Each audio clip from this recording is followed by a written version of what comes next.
In the 18th and 19th century, Ramsgate, as a limb of the Cinque Ports, established its prowess, and after the successful defeat of Napoleon in the Battle of Waterloo, wanted to establish itself on the world stage.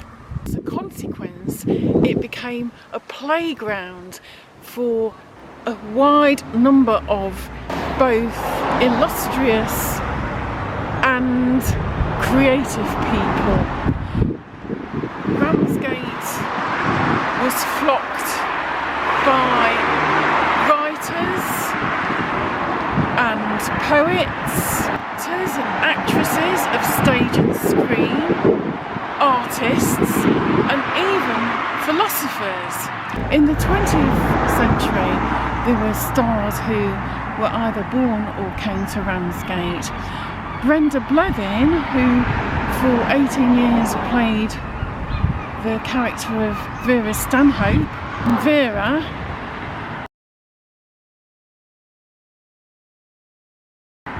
was born Brenda Bottle here in Ramsgate.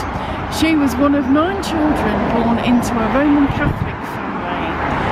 The Bottles lived in a very dilapidated house, and they left when she was about 14 years old, and as soon as they moved out, the house was demolished. Another person born in Ramsgate was Frank Muir. You may remember him if you're from the UK as the face behind the advert Cadbury's Fruit and Nut. Everyone's a fruit and nut case.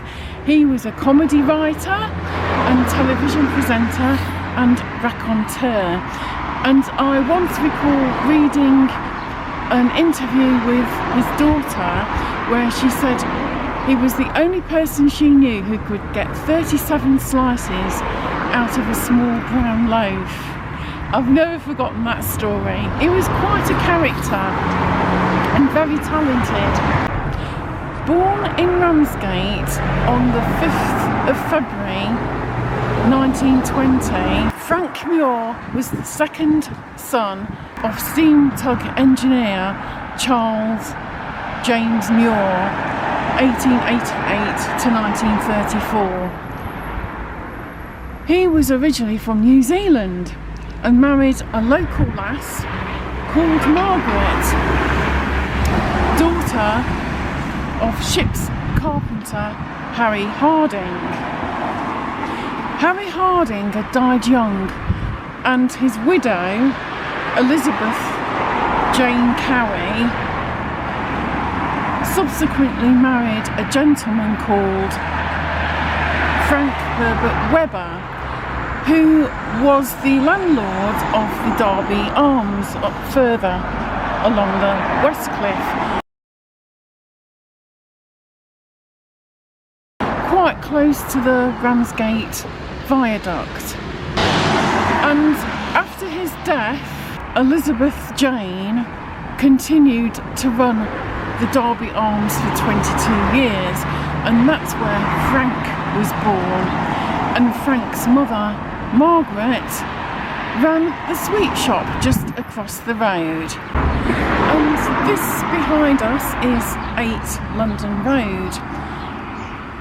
This is on the part of Ramsgate known as the West Cliff, so it's not strictly the Artists' Quarter, which is where we're going today. Now, John Le Mesurier lived at 8 London Road with his third wife Joan from 1965 until his death in 1983. And you'll see this blue plaque there. It's a beautiful house. So now we're going to go down to the Artists' Quarter and have a look round and hear about some of the characters who lived here or visited the town, mostly in the 19th century. So let's go and have a look. This is the house of Augustus Welby Pugin, was a well-known architect. This was designed in 1843. He also designed St Augustine's Church next door, which was the family chantry. Pugin designed a lot of the grand buildings in Ramsgate during the 19th century, and he also is well known for designing the interior of Houses of Parliament up in London. So if the church is open, let's go and have a look, because sadly we're here on a weekend. There's only guided tours on Wednesdays. We might have to come back for that sometime. So let's see if we can have a look round the church.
Augustine's in Ramsgate is Pugin's most personal design.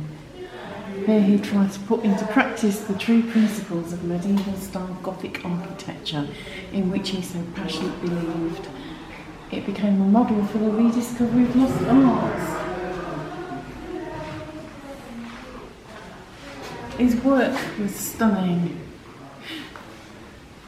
and later we'll be going to see the balustrades which Pugin also designed. They've got a number of businesses up that little bit. It's a raised area like a terrace, including the Ramsgate Royal Yacht Club.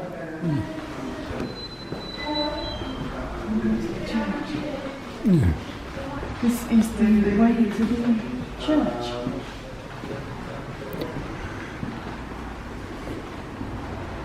Stunning.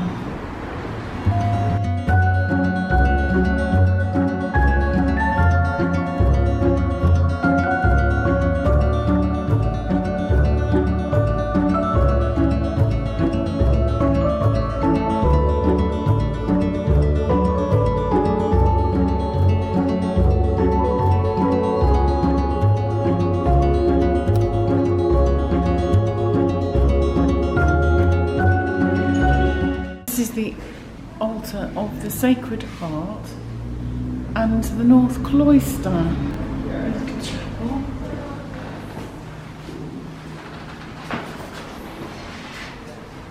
You can just come to contemplate. Area for kneeling.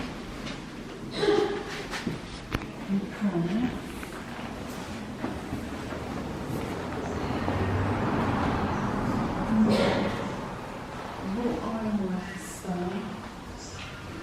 And these are all the in memoriam.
6, Vincent van Gough, before he became an artist, lived and worked on Spencer Square. He taught here for a short time before moving on. It was a private school. He taught languages here. Spencer Square is the largest Regency and Georgian square in Ramsgate. It's got many fine buildings. During his time here, Vincent sent letters back to his family in Holland, and these included details of his daily life in Ramsgate. Shortly after arriving, he wrote to his parents, "After eating, we went for a walk by the sea. It's beautiful there. There's a harbour full of ships, closed in by stone jetties on which one can walk. And farther out one sees the sea in a natural state, and that's beautiful. What a good time we had." So although he wasn't a painter, he did complete one of only 3 surviving drawings from his time in England while he was here. The drawing of Wall Road was included in a letter to his brother Theo, dated the 31st of May 1876. That same night I looked out of the window of my room onto the roofs of the houses one sees from there, and the tops of the elms dark against the night sky. Above those roofs, one single star, but a nice big friendly one. And I thought of us all, and I thought of the years of my life that had already passed and of our home. So Mr. Stokes, who was the school teacher, decided to move the school to Isleworth, and Vincent went with him. Taylor Coleridge spent many times here. In the 1820s, up to about 1833, which was his last visit. Samuel Taylor Coleridge was very friendly with William Wordsworth, and sometimes he would go up to Grasmere in the Lake District to spend time with William Wordsworth and his family. They had a bit of an opium habit. They was very much of the literati celebrity scene and attended many prestigious events here between 1822 and 1833. Regarding the opium addiction, it's recognised that Samuel Taylor Coleridge probably had bipolar disorder, but back in those days it wasn't diagnosed. But he regularly had a wrestle with the darker episodes in his life. He was very popular though.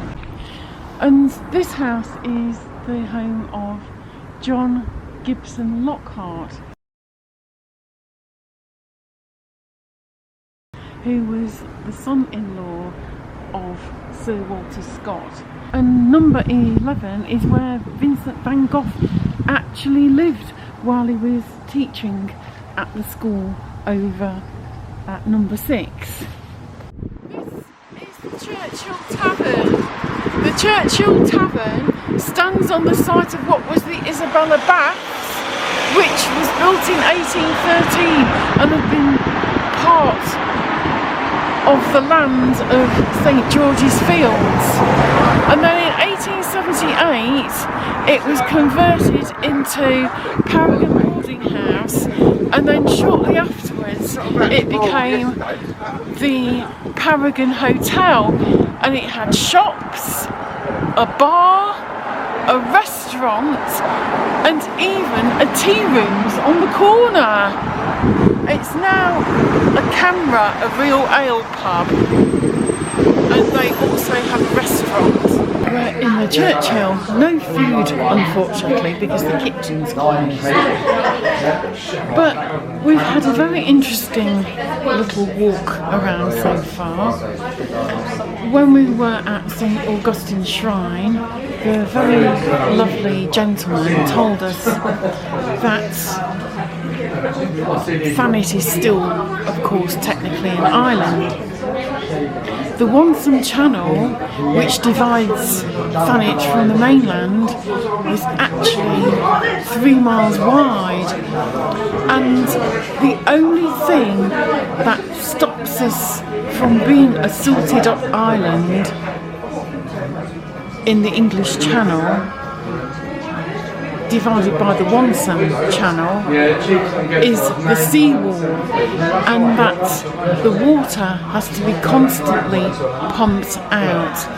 And in the 1950s, which Dan says was probably around 1953, because that's when Colchester got flooded, the seawall got damaged and Thanet became an island again. I find that quite extraordinary, and I had no idea that the water was pumped out, and I'm sure a lot of the people here don't know that it's regularly pumped out. It must be quite a feat, and I do wonder where the pumping station is, where that takes place. Really fascinating though. So were it not for the seawall and the pump, we'd still be an island. We also had no idea that Sandwich is technically part of Thanet, even though it's in Dover Authority. But it's because of the Wonsum Channel and where the boundaries were. And Richborough Roman Fort was the first and the last Roman fort on the Isle of Thanet, and the Romans also built Reculver, and from Reculver you can see the Isle of Thanet, and when you're driving along you can see from the lay of the land where the start of the island begins, and part of the island is below sea level. It's so interesting. So this is number 60, Paragon. This used to be Paragon Home. It's lovely to see that we've kept the name plate. This used to be a convalescent home for unmarried mothers. And Dan's great-great-grandparents, who were Baptists, were patrons or supporters of this establishment, and they used to come down from Twickenham for the holidays in Thanet every year. It's a beautiful building. Probably 3 or 4 years ago, Dan's mum and I had the opportunity to go and have a look inside as well. The workman was busy painting, and it was being turned into an Airbnb. It's beautiful inside now. He let us go in, although we couldn't go and have a look in the basement where there was Frank's kitchen.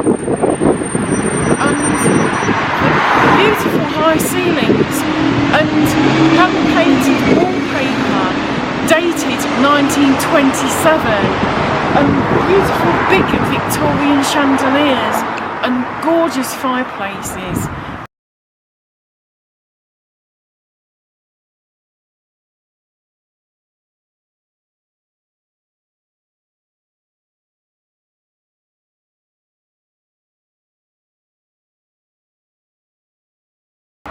Beautiful building.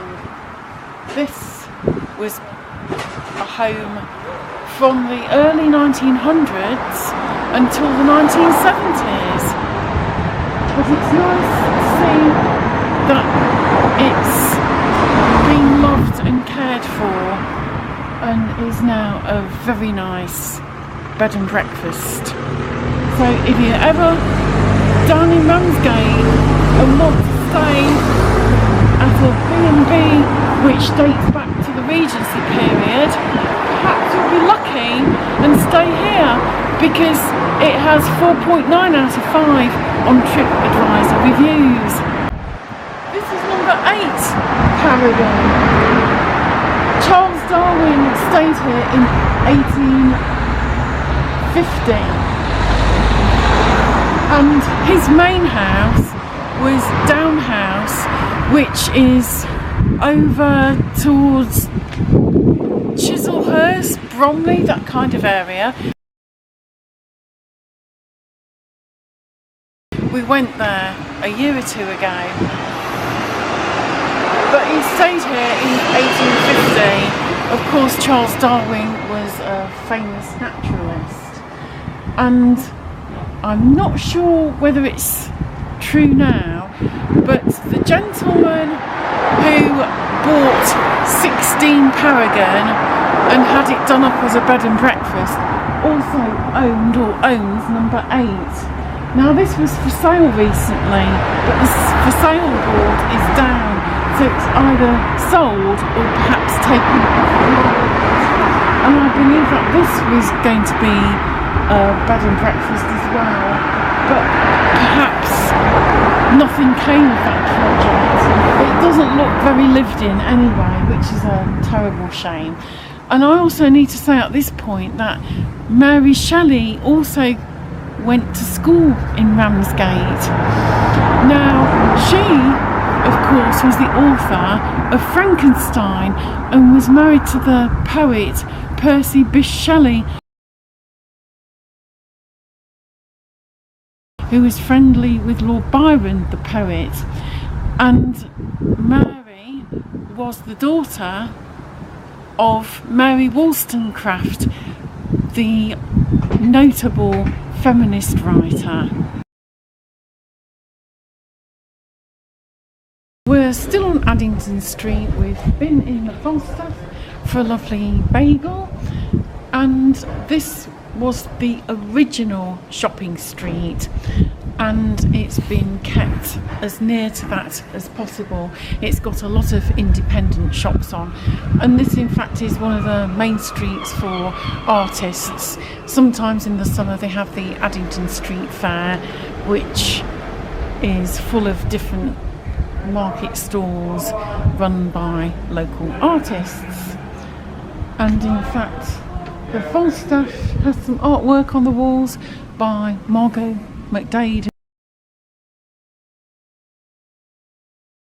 who has the same agent as Damien Hirst. This is Townley Street, named after Mary Townley, who you met in the first episode entitled Ramsgate Historic Quarter. You'll see these windows here, which are blocked out. They would have been blocked out in the 19th century as part of the window tax. People got taxed on how many windows they had. Windows that you could actually see out of, that is. Fortunately, that's gone, but lots of things have come back. Number 25 Addington Street was the Duke of York public house. It's been renovated. It looks like it's recently been renovated, but the windows are all bleached out, so it's not in business at the moment. Number 27 is of historical significance. This beautiful building, which is a former shop and house, number 27 Addington Street, dates back to 1830 and it is grade 2 listed. It's stock brick. That is the type of bricks. Stock brick are those that are very weathered and quite old and misshapen, very rustic. That's what a stock brick is. And they tend to have a slightly higher water absorption than is desirable, especially for a seaside area, because the salt really gets into the bricks and permeates them, and that means they're susceptible to crumbling. So that's stock brick, and you get a lot of stock bricks in old properties. It's the earlier type of brick, the rustic brick, and the roof is a slate roof. You can't really see the roof, but you've got that boxed area up there as well, which is from that period. Two separate buildings originally, in effect. That to the left of 3 stories with parapet, and to the right 2 stories and a parapet with stacks to the rear. Sash windows to the left and a cambered head with 2 identical bays on the first floor with sashes. Moulded sunk panels and cornices. A large 19th century plate glass canted shop window with recessed glazed door to the centre and recessed panel door to the left, which is over there, all under fascia with Modillion cornice. It's a style of cornice there, Modillion cornice. That is the description for that building, which is circa 1830, grade 2 listed. So now we're going to have a look at number 33. So number 33, W.P. Sanders Butchers. You've got those butchers panel there, like you've got the wall there. It's a lovely old sign with Merry Christmas in the window. This butcher's and house above date back to 1860. Now a lot of these are similar. You would have a house above, and then at the front on the ground floor you would have the shop premises, a 2-in-1. So typically you'd be living above shop or behind shop as well in a lot of cases. So it's pebble dash with slate roof, 3 stories and parapet with stack to the left, 2-story canted bay with cornices, pilasters and segmentally headed sashes to the 2nd and 1st floors. Plate glass shop windows with glazed tile base. There you've got the glazed tile with the Victorian style decoration. Pierced fretted cornices on pilasters. The whole returned to the right with blind hood over. Double half glazed corner doors to the right with rectangular fanlight, and panel door to the right return with rectangular fanlight. Painted signboards over front. So you've got the painted signboards. Look at the finite detail on the signs. They're canted around the bay window, which is this. That's the cant. With cast iron cresting. Beautiful cast iron cresting. Early 20th century tiled interior and separate till and office cabinet within the shop area. The building has been used as a butcher's shop since construction. So that's 165 years. Wow. So this is number 41. This is another great 2 listed building. It's absolutely gorgeous. Look at that, how it follows a beautiful line with the next property there. And look at the lovely window there. That's a beautiful featured window. Now this is a corner house with a traditional clapboard, which is typically Kentish. So it's weatherboarded with slate roof and extended with painted brick and pan tile. And weatherboarding is very common in Kent. There's a lot of buildings in lots of Kent towns with this sort of style. It's similar to cladding, I suppose, but it's very characteristic.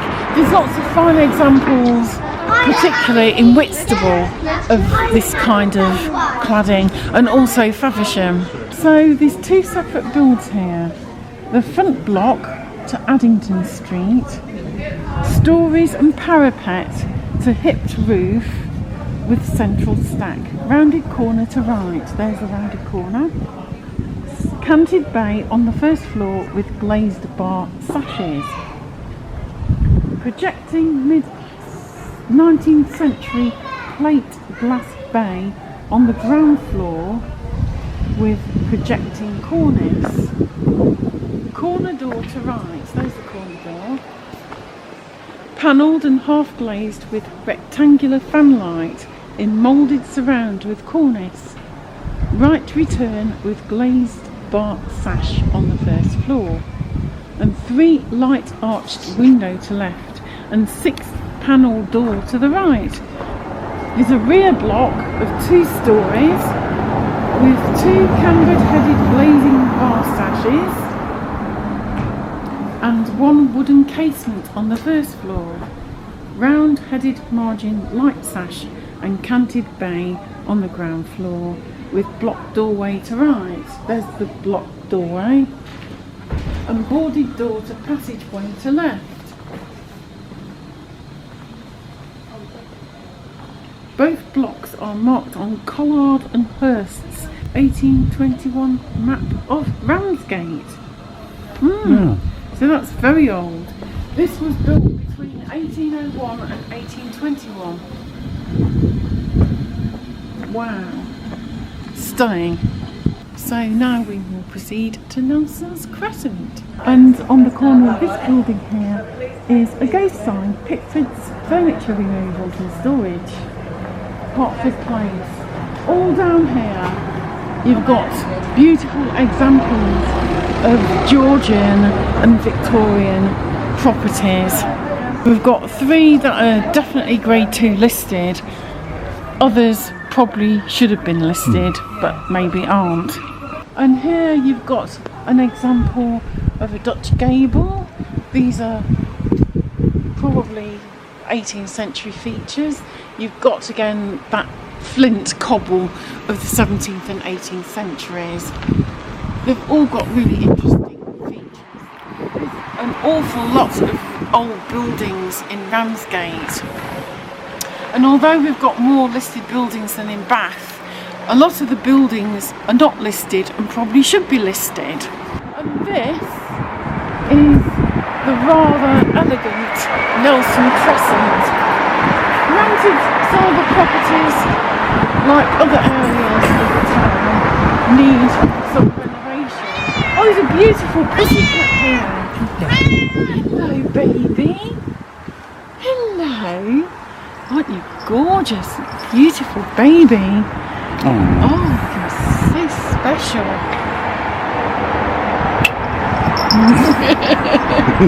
This street is a fine example of Georgian townhouses. Probably late Georgian period, because they're very similar to the Regency properties, where you've got very tall buildings, all basements, railings, absolutely stunning.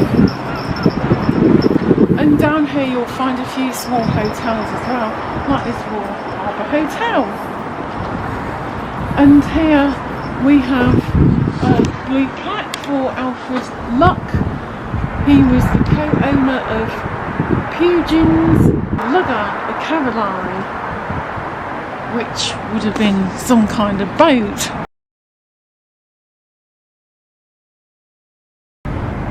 So this was the residence of Edward Linley Sanborn.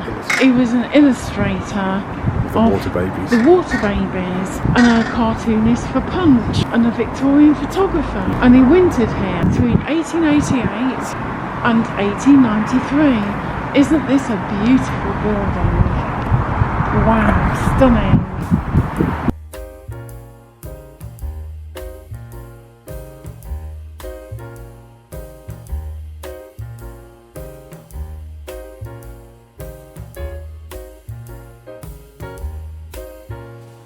So this here is the balconies, balustrades and terraces of Wall Parade, and this was designed by Pugin, and it's got some lovely restaurants and also the Royal Temple Yacht Club, along with other businesses as well.